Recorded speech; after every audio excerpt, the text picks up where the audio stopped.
Chairperson, if I came tonight to just help remind to getting close to presenting to the council, to help remind everybody of the end game here from what the council is expecting, and also to help you set expectations on like where the budget is going at this point, as we start getting ready for the next budget cycle. We have 4 union contracts that we are looking at coming to the ballot from the town side, and we have the teachers' union contract coming from the school side. Our healthcare costs for a family plan right now on the town side is $41,000 a year. We are not expecting a large increase, but we are expecting an increase as we do every year in healthcare. Right now, the town is, on the town side of business, we are not really looking at any large capital projects. But on the school side of the business, they're looking at projects running as high as $8 million a year to $8 million bonding to be able to move the kindergarten in one of 3 options that they're proposing. So there's already a lot coming forward. All the economic indicators that are being shared with us are not very good. Everything, and I'm sure you've noticed just when you go to the grocery store that everything's up 20%. Yes. So the charge from the council is let's figure out how to get the Rev Morrison House, back in service. What I will share with you is that I was at the election outside all day on Tuesday. Almost 5,000 people came through. There was over 5,000 people at Old Home Day. I have been going to the farms and to the craft shows and everything in town, and not one person has asked me about the Lions Hall / Rev Morrison's house. I've not gotten one inquiry. So part of what the council I think is looking for from the charge is to be able to start to tell the story, and hopefully what does phase 1 look like? We don't have a lot of money. We have some money, but we don't have a lot of money to be able to put the building back in service, and perhaps maybe we have to look at, I think Sherry brought up and she's shared with me about more grants and fundraising and maybe a thermometer outside like other towns do, and say that we have to start looking at maybe some sort of public-private partnership of some sort.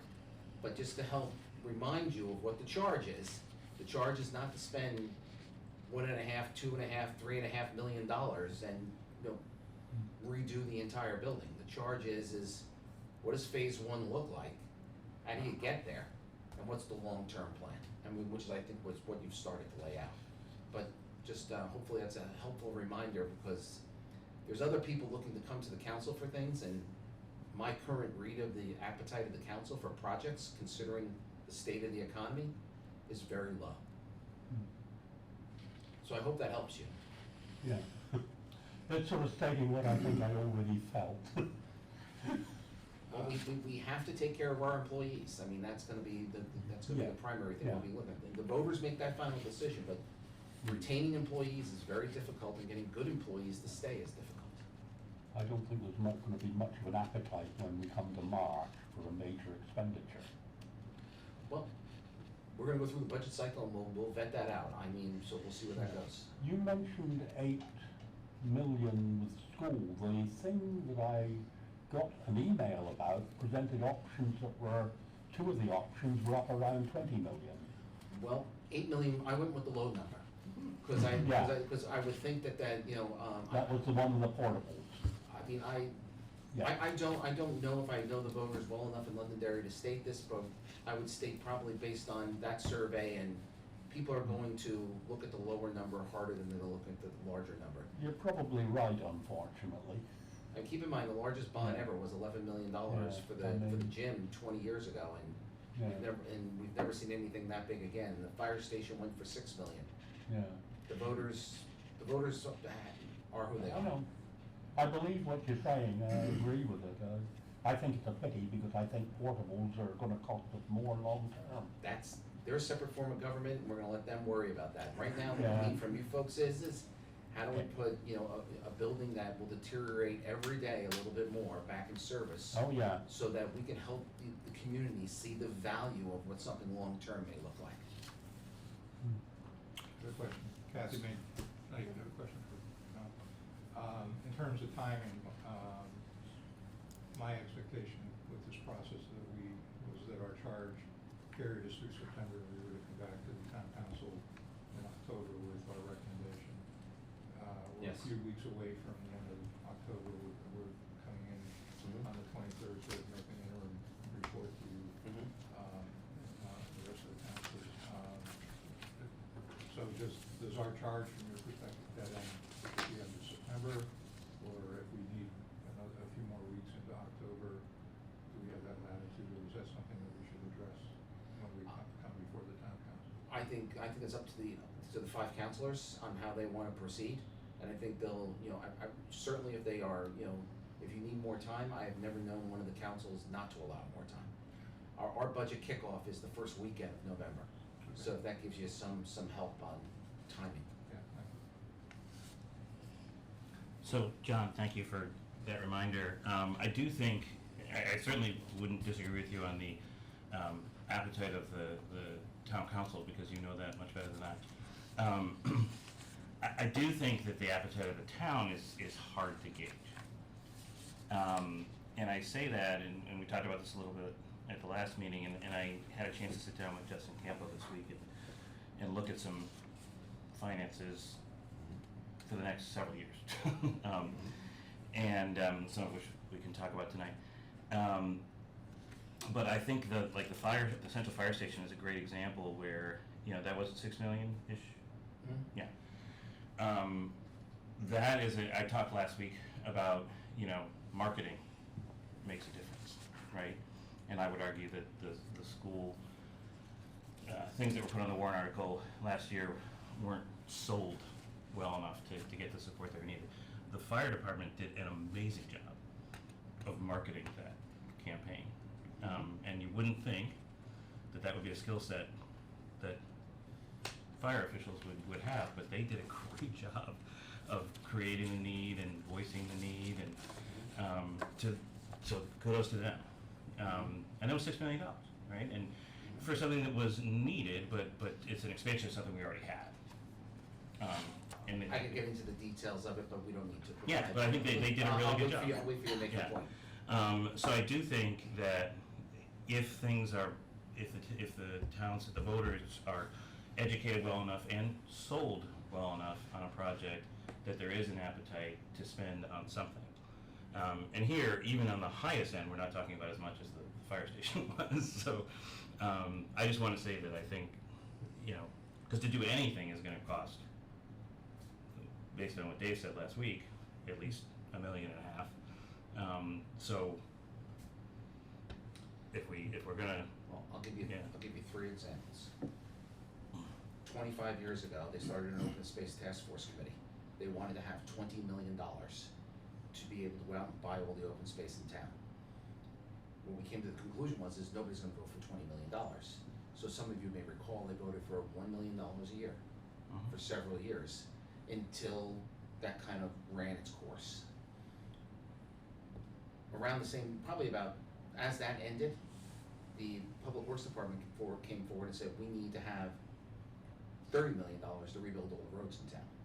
And we came back and we went to the ballot and we went at $1 million a year. And we still spend $1 million a year. And I'll challenge you to find a pothole here in town. The third thing I'll say to you is you have to understand the demographic of the voter. We have 1,055 and older dwellings in this community. They pay $12 million in taxes. That's 10% of the total revenue we take in, and they vote. So we have a declining school population, which has gone from 5,600 in 2005, and if we take out the Hooksett kids and the LEAP kids, we're at 3,700 today. So while there was a time when you could put band uniforms on and the band consisted of 400 people, and they would come out and they would approve those kind of things, the demographic of the voter has changed. So what we hear at the council level with regards to revenue is we need more services for those that vote. And that's why the fire station passed, is because we're providing, life safety services, because we have 3,000 people who live in those 1,000-ish homes. 2,000, I'll call it 2,000 people live in those homes. And they will vote for the service to have life-saving measures available to them, and the state-of-the-art equipment that we have, and the state-of-the-art training we have.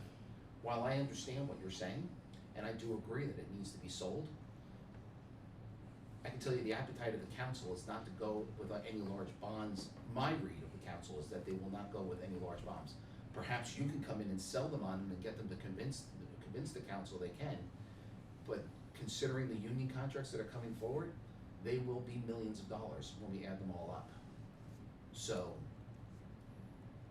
we only, keep in mind, we don't only pay wages, we pay FICA, we pay medical, you know, we pay insurance. Just, very simply, if you looked at this morning's Wall Street Journal, there was an article in there about My Wallet. And what it's saying to you is that the cost, across the board, the cost of everything is up almost 20%. The CEO of Goya Foods, did a presentation just recently saying the cost of steel is up 65%. What he charged at 99 cents for a can of beans is now $1.49. That's a 50% increase. That's the same thing we're facing on the town side. So that's why the charge is get it open and show the value. Again, I've been in front of 10,000 people and nobody said one word to me.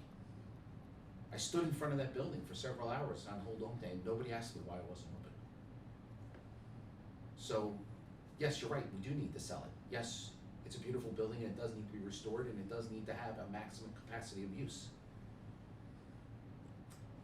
And you can certainly bring up something forward for $1.5 million or $2 million, right? I'm giving you some guidance that I don't know that it's gonna go anywhere. I'm trying to be as frank with you as I possibly can. But what I just discussed with you are all the things the council discusses and thinks about. Okay, I hear you. It takes $130 million to run the town and the school and the library. That's a lot of money. And while people in this town, I think, understand that if you're paying $11,000 in taxes in this town, you'd be paying $15,000 in dairy. So you're getting good value. The problem is that we have to continue, people don't want to pay $11,001. But that's what I can share with you. And I'm not trying to interrupt your process, I'm just trying to give you some insight to, when you present what you'll see. Well, but another way to look at that number is 130 million is a lot. 1.3 million is 1% of that. But you can't sell the voter that. I know, I'm just saying there's different ways to I've lived in look the at town for numbers. 31 years, I've seen everything from 13 months of taxes to, because of issues when Banyan was the police chief. I've seen it all, and fire station lucked out.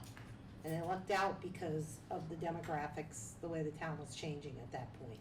That $6 million never would have passed 10 years earlier. Well, you have Never. to remember, it's just 2 years earlier, we failed. Right. So, this is, I guess, this is, to the voter, this is a wish. This isn't even a need or a want. This is a wish. Think about it this way. $500,000 for pickleball thing, $250,000 coming down on undesignated fund balance. So it was a $250 net, And it failed. 2 years in a row. Yeah. Yeah. And and the people, most of the people who play it are in those 1,000 dwellings, and it failed. That's true. So just, stuff for you guys to think about. Like I said, I'm not looking to interrupt your meeting. I apologize, but I wanted to make sure. As far as I'm concerned. Yeah, I wanted you to No, understand no. that I didn't want you to come to the council with whatever you were gonna come and then hear this. I figured maybe it would be better for you to hear it now, so that you're prepared when you come to the council, because that's sort of where we're going into budget season, and we've already given some direction, to the, or at least the chairman has given direction, not the council, but the chairman has given direction to the town manager of what the expectations are of what we're looking for. John, can I ask you a question? Sure. Today's feel, do you think Trailways would have gotten away with their 4 or 5, 250, 500,000 asks for the rail trail? Unlikely. Trailways, Trailways is smart. Trailways just got a $600,000 grant, Mhm. and there's, and we're gonna, part of the grant is we have to, pony up some money as well. But they sat on the sidelines for 3 or 4 years because they were basically told, no. What you have is beautiful, but, there's other needs in the community. I mean, to give you some sort of an idea, those aerial trucks that you see, the big ladders that we have, the ones that, drive out and everything else, they used to cost, 15 years ago, they cost $1.1 million. They're now $3.6 million. Just to give you some idea of like what we pay for equipment. The tanker truck we bought was, $700,000. The equipment costs a lot of money to do the services that we provide. So can we get a sheet on what it's costing you to maintain the building as is? And, the yearly cost to keep it up so it stays, in the condition it's in? And if we do decide to go for a phase, look at money and get a first trust of, or the first, whatever you guys call them now, the trust, the trust fund of. The maintenance trust fund? Yeah, a maintenance trust fund on it, and the first ask is let's say $2,500, and the council's kind and matches $2,500. So the first trust is $500,000, at which point, once the voters in July 1st comes around of next year, with that money is ours to start, for the town to start spending, to get the structural engineer in, to get the electrician in, to get things started. And once people see progress, maybe they'll vote for another 200, you know what I'm saying, or 300,000, and we do it in phases. We don't necessarily do it in phases of the building, we do it in phases of the money. You'd have to ask Justin Campbell with regards to the maintenance trust fund and whether you can have a revolving fund to do that. I'm not really sure. I don't know if DRA would allow that. That's the Department of Revenue Administration. What I would suggest is that same methodology that we used with regards to open space and to maintenance of roads would be a similar methodology that you may consider, with regards to the Rev Morrison House. Is that, you go at it at $100,000 a year. I don't know if that's the right number. I'm just picking a number and saying that, the voter, that's a penny. But I'm looking for But you gotta show value first. for a detailed analysis of what it costs us a year, and like we get a little leak, okay, you guys are gonna go get that repaired temporarily. That would be repaired out of maintenance trust. Right, Justin So- Campbell can answer those questions. He would have those numbers. because I can't see, as lovely as this presentation is, I can't see us going. I can't see us getting $800,000 on our first ask. I think what the council's looking for is that if you demonstrate value and we can put in some sort of, I don't know if it's a repetitive bond or if it's a revolving fund, I'm not really sure what the mechanism is, and that people can see that, like, how great this place is, much like, the open space piece. To give you an idea of how effective the open space piece was, is the build out of the town was 42,000 people. Now the current build out is about 33,000, because we bought a lot of the land that was gonna be developed. So, and it slowed the growth of the community, which was, it was done to slow the growth based on, population of the schools. None of us really foresaw the change in birth rate that has happened. And we totally underestimated how many old people, and I'm one of them now.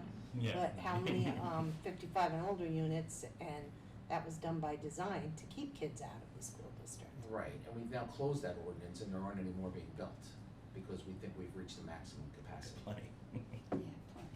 So. I So hope that John, helps. you're saying, so using that open space, concept of, $1 million this year and another one the next year. It's called, what you do is you're conditioning the voter on what you're doing and Yeah. showing them value as you're going. As opposed to a bond, which is still amortized out over time, but you get you vote for the entire nut from the beginning. We bonded all those, they were all 10-year bonds. Right, but as opposed to 1 million each, right? As opposed to And going going- for 20 million Right. for the first Well, act. what you do is you continue to show value. It's much like the roads here in town. Mhm. As we continue to repair them, again, find me a bad road here in town. Yeah, no, I'm just Yeah. saying, But see, because I think it was a smart strategy, but what I'm Worked out saying is well. you didn't go for $10 million in one We warrant did. article. And it failed miserably. Well, right, so you succeeded by going right. And the only after reason 1 why. million and then another million and then another million and found that in the voters found it to be. And the only palatable. reason why the police station and open space, and who else was in that bond, those three? So we The did three bonds. bonds. We did open Open space, space, the police town hall, hall, and the police station, right, all in the same bond, so we got three different constituencies to vote. right, and that's that how was it the only passed. reason why that thing passed. I mean, Yeah. but that is, you know, and a lot of this stuff we kind of learn as we go. And that's why it's good to have some people who know the past history, because you don't make the same mistake twice. And that's the one that just sunsetted in June. Right, but see, you know, But the sunset money is so small now because of where it is in the bond, that it's not even covering the insurance increases and all the other, the Well, it utilities was- increases I and mean, it was stuff, and they 600. need that money to Yeah. just keep Yeah. the I town don't wanna- I don't at a wanna- level. I don't wanna start telling you how much, you know, we think things are going to cost, because that's really for the budget cycle. But we do think what we're looking at, you know, significant, you know, uplift coming at us. And that's why I believe council will be cautious, because they've been cautious in the past when that happened. Mhm. So usually past behavior is very predictable of future behavior. Things for you guys to consider. Like I said, I wanna get out of here because you got stuff to do and Larry's gotta go over at 7. But, please take those things into consideration. I'll leave this with you guys. Please make sure that the TM gets a copy of that, all right? Thank you, John. It's just a draft right now, but it, I think it's what we Yeah. want to bring to the council and too, you know? Yeah, I figured once if we like mark it up and make all of our Hmm. changes, this is what we could use. Thank you. Thank Okay, you very so much. what, so Appreciate what it. time are we at right now?